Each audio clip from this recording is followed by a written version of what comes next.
Coffee with OCIACC, here we go. Feel the buzz and let it flow. Tune in now, don't be late. Join the fun, start your date. Welcome to Coffee with OCIACC. We are here at Norooz Clinic Foundation with Dr. Gharadjedaghi, Clinical Director and the founder of Norooz Clinic here in Santa Ana. Dr. Gharadjedaghi, or as they call you, Dr. G, tell us a little bit about yourself and Norooz Clinic. Thank you. Thanks for having me here. So I am, as you mentioned, a licensed clinical psychologist and the founder of Norooz. And Norooz is very symbolic, in my opinion, of what people need to do with their mental health. In fact, overcoming any issues in life that really has to do with our health, our capacity for, stress management, etc., has to do with our perspective. So if we take the perspective of the fact that every day when we wake up, it's an absolutely new and free of the past day with all kinds of opportunities, we can overcome anything, literally anything. For our non-Iranian listeners, so Norooz is the Persian New Year, and it means new day. New day. And therefore you use that name because it's a new beginning and a new day. That's right. Wonderful name. So tell us what started you and why are you a psychologist and why Norooz Clinic? So without going into too much history, but it was a life-changing event. About 20 years ago. So I used to be a software programmer, a system engineer. But due to that life-changing event, I really wanted to know myself better. That was the impetus of going back to understanding human behavior, human psychology. And then through feedback from my professors, from classmates, from other people, I found out, they were telling me, why don't you become a therapist, a psychologist? So that's how I started my career. And then once I got licensed, I saw an opportunity to create a win-win situation or proposition for both interns, and there are thousands of them that want to become therapists and psychologists just like myself, to complete their internship, as well as the public to receive affordable mental health care, because that's also hard to come by. If you don't have insurance, or if your insurance at times doesn't cover it, then you're at a loss. You can't afford necessarily this expensive mental health treatment. Sure, and I know you do a lot of pro bono work. Where does the funding for pro bono work come from? It usually comes through donations, scholarships, donations, sometimes grants, community, state, county grants, but they have dried up right now. So we rely on the public, on the community, foundations, organizations, benevolent philanthropists and donors to help out because they know we do a good job. We serve the community with many, many services, and oftentimes we come short because the expenses, outweigh the revenue, again, because we are creating an affordable mental health. What have you done? What has Norooz Clinic done so far to break the stigma around mental health? Stigma really has to do with lack of exposure. People are kind of afraid of what they don't know and what they don't have access to. So over the past 12, 13 years, we have organized large events, community events, very much in collaboration with other organizations, whether they are mental health or other type of service-oriented, just like, let's say, OCIACC or others. And then we bring them together in a social event, and it's out there in the community. It can be in a strip mall, in a library, in a park, where people frequently go to. Therefore, we create this connection between the community and service providers. Now, as such, when they have exposure to folks like us or similar to us, then they can learn about it without the stereotype, without the stigma, without having to be, worried about it. So once people actually learn about the reality of what is mental health, what are mental health services, they warm up to it. They understand that you don't have to be crazy to seek help, just like for your toothache or any type of ache. If you think about it, the common denominator between physical health and mental health is pain. It's as simple as that. So if we are going to a doctor, physician, nurse, whoever, for bodily pain, then we can also accept to go to a therapist for mental pain, mental anguish. Great. So following that question, what programs do you have to offer to people? Well, the programs, we actually have a very comprehensive set of programs. Individual therapy for sure, couples therapy, family therapy, and group therapy. Many times, other organizations don't necessarily put group therapy together. And then in addition to that, psychological testing, assessments that are also hard to come by. Then we have specialty programs such as EMDR, that is a very well-known modality for trauma treatment, as well as VR therapy, virtual reality therapy is the latest service that we provide, taking advantage of technology, goggles that you put in, especially with today's world where a lot of the human interactions are hybrid. They take place over telemedicine, telehealth. You can make all that happen with least amount of, let's say, commute and expense, because people can literally take these services from the comfort of their home. Perfect. So no more sleeping on a sofa and talking to the psychologist. We can actually do it. Tell me a little bit about the VRs. How does that work? Well, VR is interesting because it does have a good application. It's limited, but I would say easily maybe a dozen of different disorders, such as especially anxiety disorders, panic disorder, social anxiety, maybe fear of public speaking, fear of heights, fear of a lot driving, also post-accident trauma. Sometimes they can easily be treated by VR therapy. And the way it works is really you need a set of goggles, because then there must be a device that kind of captures your attention without distraction of the environment. So you literally have to be able to feel yourself, see yourself, experience yourself in an immersed visual environment.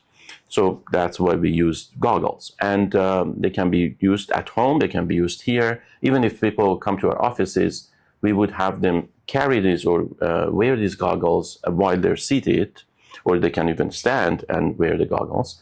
And they are led through an imaginary type of an environment. It could be, for instance, let's say they're walking up the hills, if somebody has fear of heights, or being in a simulated driving condition.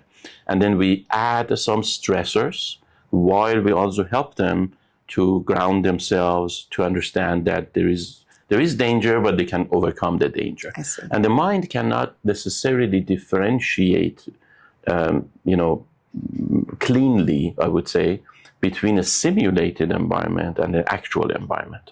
That's how we can kind of trick the mind. If you can overcome the simulation of that dangerous environment, then the mind believes that I can overcome the real danger. So that's how they transfer it to the real world. Fascinating. You mentioned group therapy. Yes. I'm interested to learn more about group therapy. And I am also very much interested to know if you have programs for teenagers. Yes, absolutely. In fact, one of the major focus that we have had at Norooz Clinic has been to help the youth as well as employ the youth. So in fact, many of we employ a lot of interns, paid, unpaid interns, both from the mental health field as well as business field, because just simply there are many students who would like to learn the, let's say, operations side, marketing side, or community outreach side of our services. So and they're very young people. So we love to employ or engage or include young folks, as well as our programs that are geared toward helping the youth, teenagers, as well as their families, right? Now, as far as group therapy is concerned, group therapy is very useful for multiple reasons, the least of which is certainly affordability. You don't pay, let's say, $100 an hour, maybe you pay only $10, $15, $20 in order to be in a group setting. The other benefit of that is shared commonality. People come to a group, the whole group therapy is anchored in the fact that not only the therapist and the facilitator are creating a beneficial environment, but it is amplified through the interactions with like-minded people or people who have like interests or experiences. So that's where the benefit of group therapy comes in, and they can address many things. You mentioned one population, which is the youth, but also grief, loss, for sure. Again, anxieties that may exist. Even without therapy, we know that group engagement is very useful, such as Toastmasters, right? You go to Toastmasters and you learn about how you come to OCIACC. You come to OCIACC, you come to these different groups, and you learn a lot through that group interaction. But certainly group therapy is more focused on the process of treatment, right? So there is a method to a long-term attendance of basically a curriculum. Every group therapy follows a certain curriculum to really help people to go from A to Z, meaning from lowest level of skills to highest level of skills when it comes to a certain predicament. Interesting. And affordable. I like that. I like that word, affordable, because having a teenager that is going through a difficult time, it takes its toll on parents. So to have a source and to know that there's group therapy available is fantastic. What is the most common disorder that you deal with here? So the most common, I wouldn't immediately call everything a disorder, but I would say problem. The most common problem that people come in with are relationship problems. Okay. Right? Now, there may or may not be some disorder associated with it. So what would be those disorders, so to say? And then based on the symptomatology that the person is suffering from and the intensity of those symptoms, we could arrive at something like major depression associated with relationship problems, or panic disorder, or especially if people have had traumatic experiences in life. You can have PTSD, you can have even acute stress disorder, you can have adjustment disorders. So that kind of encapsulates about 90%. We do not serve the people with severe mental illness, such as, let's say, severe autism, schizophrenia, unmedicated bipolar, criminal, kind of forensic issues. So those folks we refer out. But the rest of them really, I would say, have mild to moderate symptomatology that could include depression, anxiety, adjustments like life-changing type of difficulties that they cannot overcome on their own, just by mere thinking through it or sleeping through it or reading a book, right? Mm-hmm. So, but it all really, I would say, majority of these disorders literally boil down to problems in relationships. Great. So I have a fun question for you now. If you had a magic wand and you could get rid of a disorder, what would that disorder be? That's an easy question to answer. I would get rid of narcissism, malignant narcissism, I should say. Okay, so what is narcissism? So, well, that's a big discussion, but very quickly, if we want to boil it down to the most prominent observable behavior would be manipulative, self-serving behaviors of a person without any regard to other people's well-being. So lack of empathy, lack of remorse, high grandiosity, and it is all aligned to serve the benefits of that person and that person only. So is this something that we learned growing up? Is that something parents had to do with, or is this a genetic disorder? And is it a disorder, or is it a personality, or is it a problem? So there are different schools of thought in the field of behavioral psychology, and people could take it, in different directions. But I would say it's safe to say that even across all these different modalities or orientations, we do have a common understanding, which is the most of these, schools go back to the concept of biopsychology, right? Basically the tripartite model, which is what do we have there? The genetic part, as you mentioned, is the biology. So yes, there could be always a genetic predisposition. That means, and by the way, to understand the what we would call the phenotype of it, or the manifestation of the genes in behavior, we look at temperament, right? So, and the temperament, that's one word, but in other words, we can encapsulate it as the personality, right? The traits, states and traits of a personality that are driven by those genes. So to give you a more tangible example, is someone who genetically is predisposed to feel less sensitive toward their environment. I see. Then they tend to possibly fall into that category of narcissism easier than others who are highly sensitive. If you're highly sensitive to other people, to how they feel, what they think, what they like or don't like, just kind of genetically, meaning your perception, your orientation toward other people, your environment is highly attuned to the external factors, then you can't help but, empathize, understand, kind of tune in. Narcissists cannot do that, right? So that's one aspect of it. And the other part is, so I mentioned biopsychosocial. So let me cover the social, meaning the environment, parenting. Not only parenting are like a vehicle, right, that are kind of channeling, they're the guardians of the society. They're channeling the ethics, the values, the norms of the society into our being, so to say, and we internalize what they give us, right, from childhood. Where do they get it from? They got it from their parents or from their community, from our belief systems. It can be political, religious, you name it. And so that's why we call it social, right? So social environmental factors certainly also can dictate in regards to what is right, what is wrong. So when we're talking about narcissism, they have an uncanny ability to step over those rules, those clear lines of right and wrong.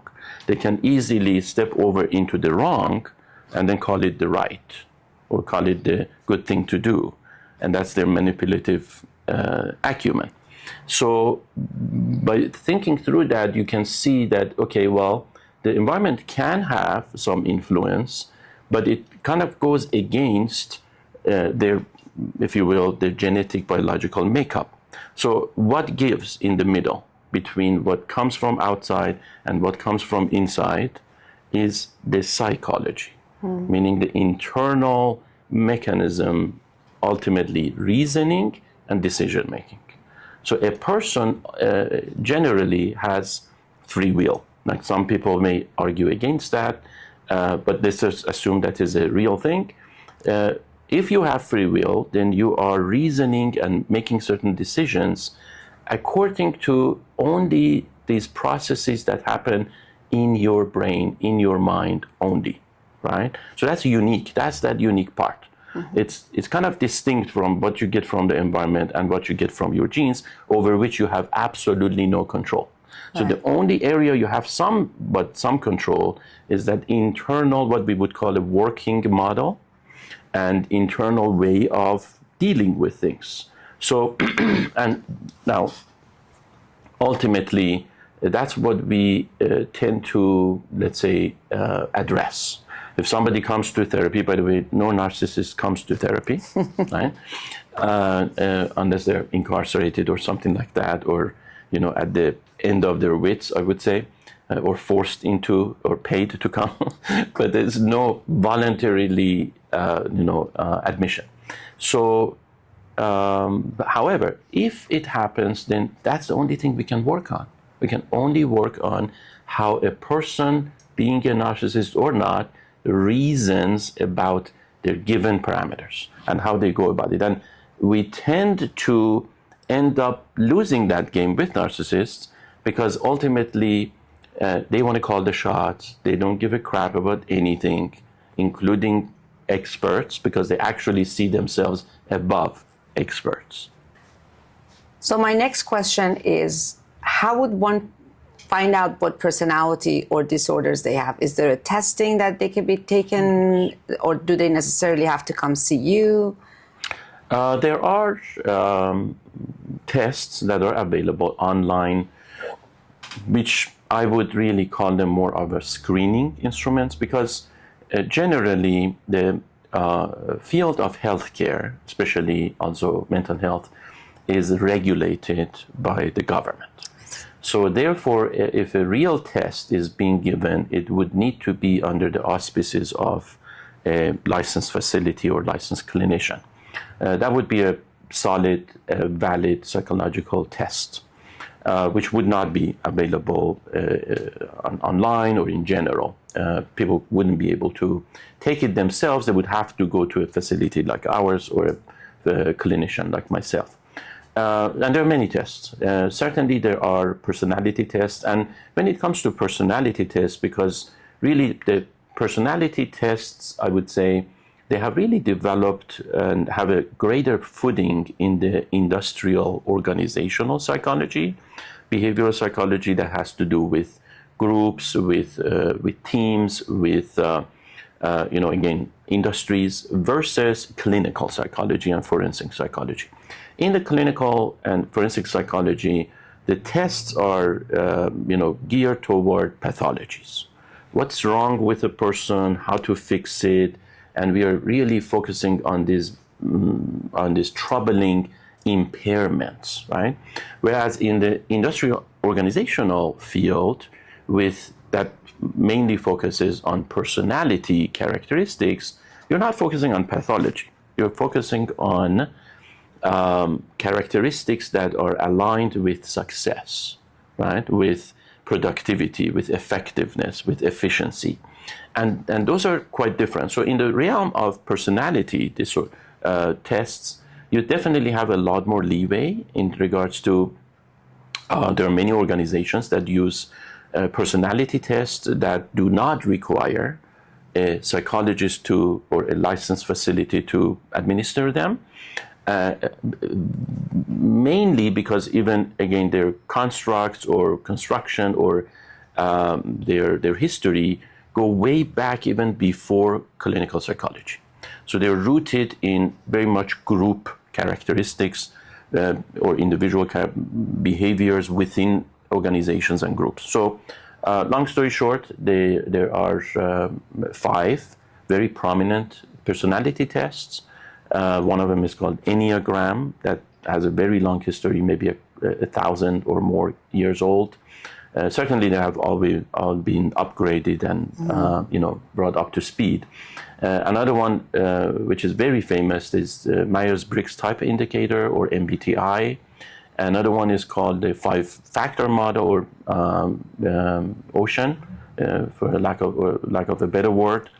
And then we have DISC, D-I-S-C, which is not really that known compared to the other tests, but it's still a kind of a prominent test instrument that is being used. And then we have variations like a 16PF, or again, personality factors, and they all can be taken within, let's say, 30 minutes to 45 minutes.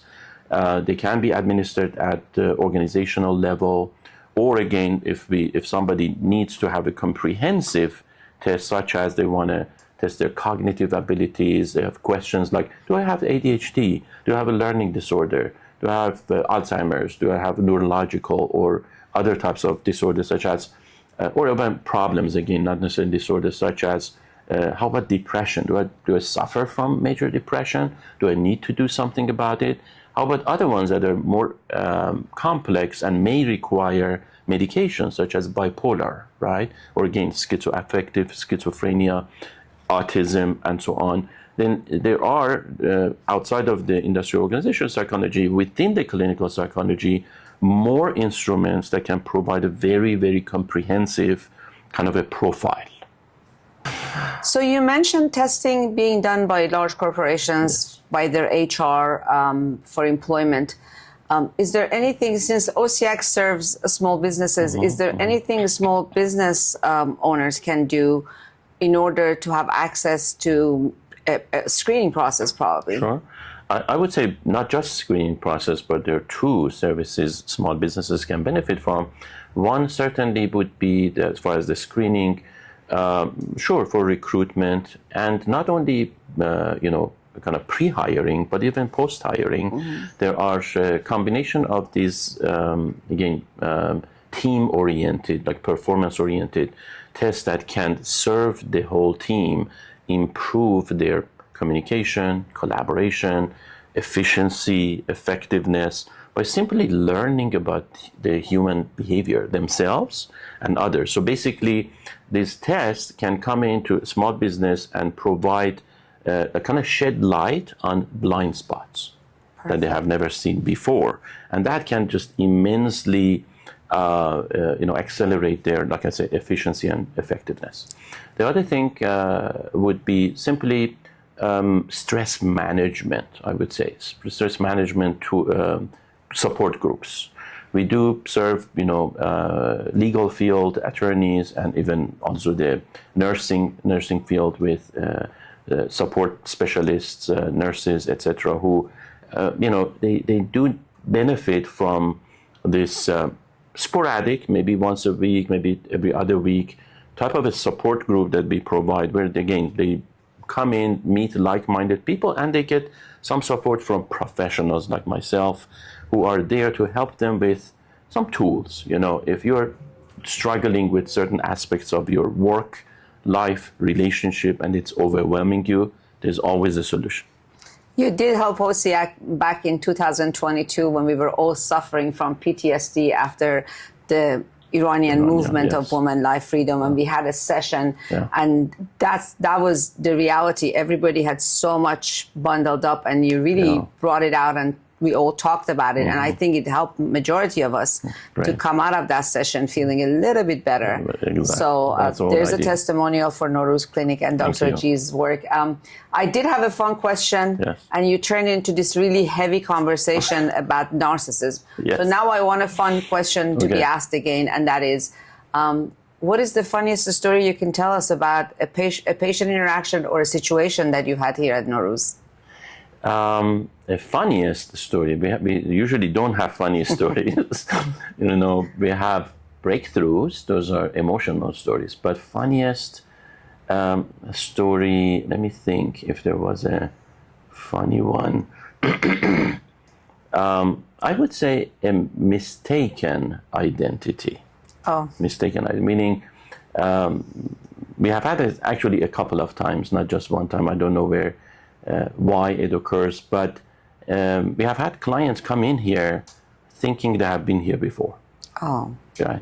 And then we have to go through the documents and and it's hard because you're not supposed to immediately kind of reveal due to informed consent, HIPAA regulations, and so forth. You cannot be just like any other business. If you go to, I don't know, like you want to go buy a laptop, you go to Best Buy, they can easily tell you whether you have purchased something before or not, right? Because there's no HIPAA around it, your purchase. But somebody who comes here and says, hey, I've had services before, or my son, my daughter, my mom has services here before, we can't say yes, we cannot say no. And then we have to dig through all kinds of documents and figure out, can we with certainty tell you that no, you're in the wrong place? Or are we making a mistake? So we have had that a couple of times. Now, do you also offer consulting services for people that are engaged and plan to marry? Because in a lot of religions, people have that availability through the priest, But I know in the Iranian community, we don't have such service. So, oh my God, I would recommend that more than anything else because that's one of the most overlooked aspect of reality. People, jump into relationships really blindly.